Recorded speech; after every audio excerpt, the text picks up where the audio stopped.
আসসালামু আলাইকুম, welcome back to my channel. ভিডিওটা দেখার আগে একটা রিকোয়েস্ট, যারা আমার চ্যানেলে প্রথম তারা অবশ্যই চ্যানেলটাকে সাবস্ক্রাইব করবেন আর পাশে থাকা বেল আইকনে ক্লিক করবেন, যাতে ভিডিও আপলোড করার সাথে সাথে আপনি সবার প্রথমে দেখতে পারেন। আজকে একটি ভিন্ন ধরনের রেসিপি নিয়ে হাজির হলাম, মতিচুরের লাড্ডু। এখন মূল রেসিপিতে চলে যাচ্ছি। আপনাদের জন্য একটি ভিন্ন ধরনের রেসিপি নিয়ে আসলাম, তা হলো মতিচুরের লাড্ডু। মতিচুরের লাড্ডু বানাতে মেইন উপকরণ হচ্ছে ছোলার ডাল। এখানে আমি 2 কাপ পরিমাণ ডাল আগে থেকে ভিজিয়ে রাখছিলাম। ডালটা আমি আগে থেকে ব্লেন্ডার করে নিয়েছি। এখন সামান্য পরিমাণ লবণ অ্যাড করে মাখিয়ে নেব। একটা কড়াইতে সামান্য পরিমাণ তেল অ্যাড করলাম। এখন ডালগুলো বড়ার শেপ আকারে ভেজে নিব। একদম গোল্ডেন ব্রাউন করে ভেজে নিব। দেখতেই পাচ্ছেন ভাজা হয়ে গেছে, এখন নামিয়ে নিব।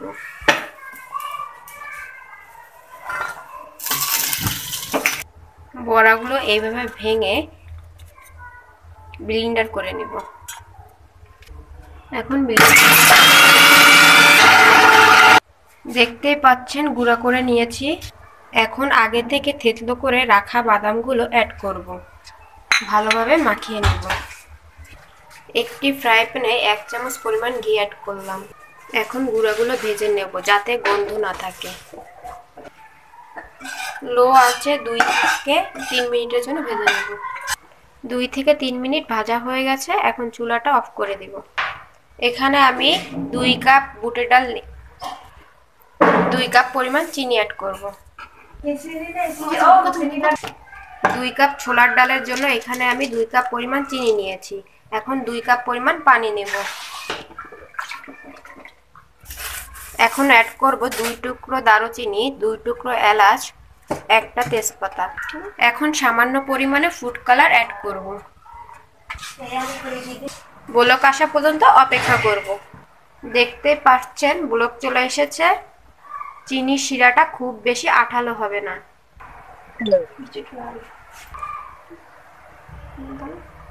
এখন গুঁড়াগুলো দিয়ে দিব। এখন ভালোভাবে নাড়তে থাকব। দেখতে পাচ্ছেন শিরাটা শুকিয়ে গেছে। এখন চুলাটা অফ করে একটি ঢাকনা দিয়ে 10 মিনিটের জন্য ঢেকে রাখবো। আসলাম, এখন ঢাকনাটা তুলে নেব। এখন তেজপাতা, এলাচ ও দারুচিনিগুলো উঠিয়ে নিব। এখন লাড্ডুগুলো বানিয়ে নেব। ঠিক এই রকম সাইজের সবগুলো বানিয়ে নিব। ভিউয়ার্স, দেখতে পাচ্ছেন মতিচুরের লাড্ডু লোভনীয় স্বাদে তৈরি করে ফেলেছি। দেখতে যেমন সুন্দর, খেতে তার থেকেও টেস্টি। প্লিজ আমার ভিডিওটা দেখে ভালো লাগলে বাসায় একবার হলেও ট্রাই করবেন আর আমাকে কমেন্টের মাধ্যমে জানাবেন মতিচুরের লাড্ডুটা কেমন হয়েছে। প্লিজ আমার চ্যানেলটাকে সাবস্ক্রাইব করুন, লাইক করুন, শেয়ার করুন, কমেন্ট করুন। আল্লাহ হাফেজ।